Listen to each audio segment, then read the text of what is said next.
Hey, what is going on, guys? This is Jake at That Fit Friend, and today I'm talking about deadlifts, and more specifically, working around missing deadlifts at particular ranges of motion. So in this video, I'm going to talk about working around missing deadlifts off of the floor, missing deadlifts around like mid-shin to just below the knee, and then missing deadlifts at lockout. Everything is timestamped down below, so please jump around, get the info you need, and get out of here and go train.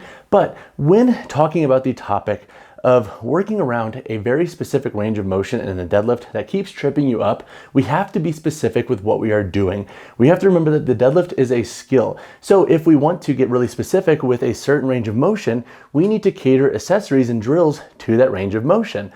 So when talking about the deadlift specifically and missing deadlifts that are not related to just an overall strength output issue, so you're not putting on too much weight that your capabilities just can't handle, I think it's really important to embrace a mindset that looks at the topic from a skill versus strength mindset. Are you missing off of the floor because of a strength related issue, or is it skill related? If you can figure out this question, then you can better drive drills and accessories to improve your overall deadlift. With that being said, and with all that rambling out of the way, let's dive into our first section. So if you're missing deadlifts off of the floor and it is not a top end strength issue, and you've done things like pull the slack out and you have a pretty good positioning, what is going on? How do you address that? So I want to talk about two different drills, and each of these drills will have a strength bias and then a skill bias. So if you find that you might be lacking strength off of the floor, something I would suggest exploring is looking at what your quads are doing. When we are popping that barbell off the floor, so when we're initiating that first little bit of momentum, the quads need to be highly active.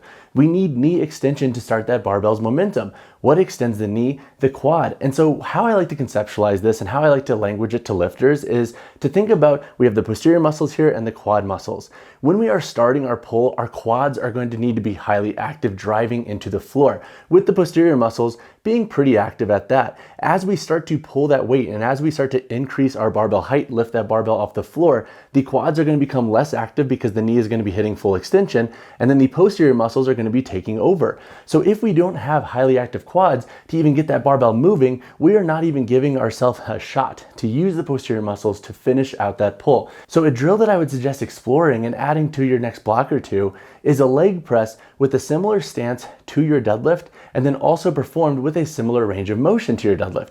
This is going to help you conceptualize what it's like to really drive into something, and you can overload the leg press without putting a ton of stress on your back. So it can be a really nice accessory that caters into the specificity of the deadlift. You're already building your quads and training your quads with greater ranges of motion, so by adding this in, you can get a little bit more specific with what you're doing to address the range of motion that you're after.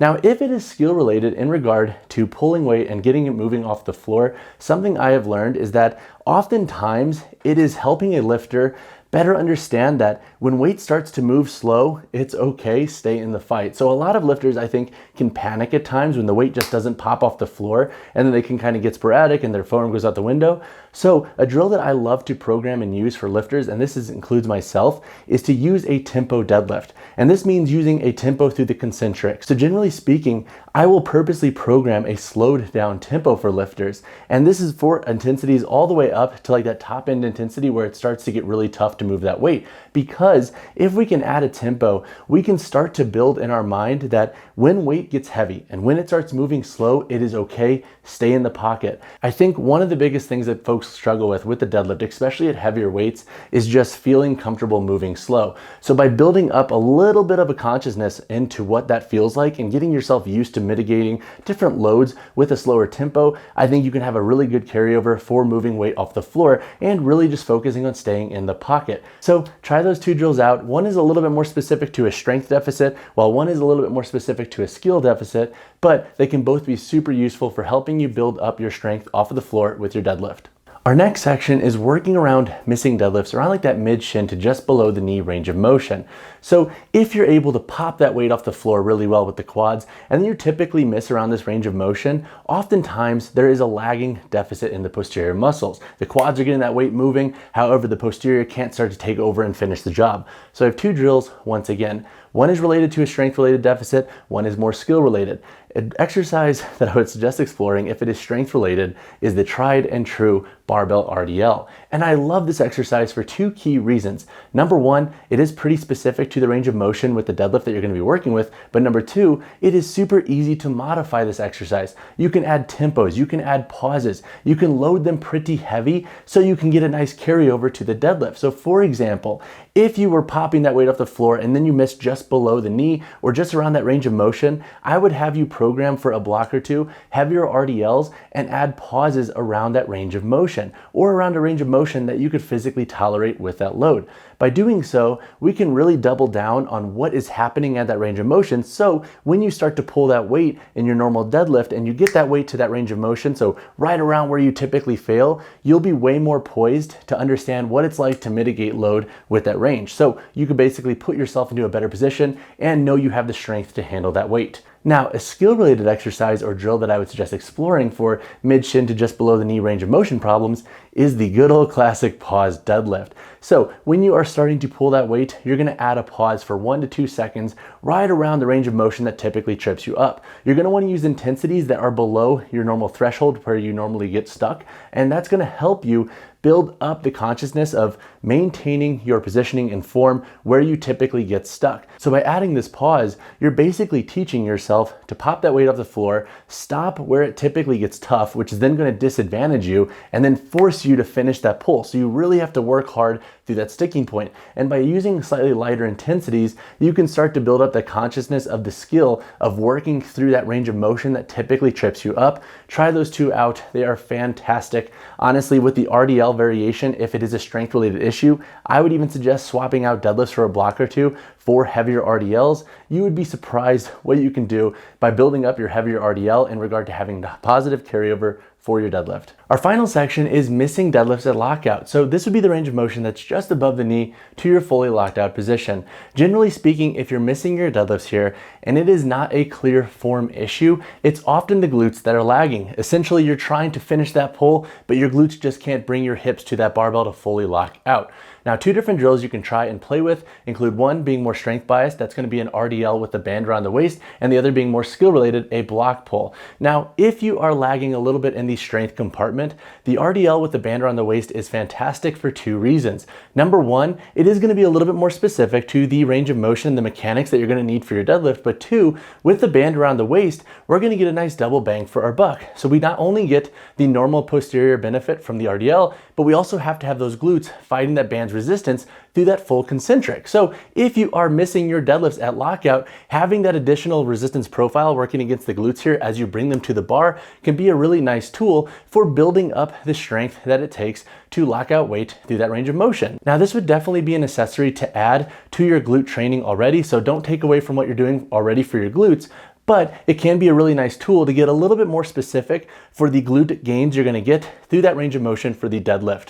Now, block pulls. So why I like them over something like a rack pull for lockout related issues in the deadlift is for two key reasons.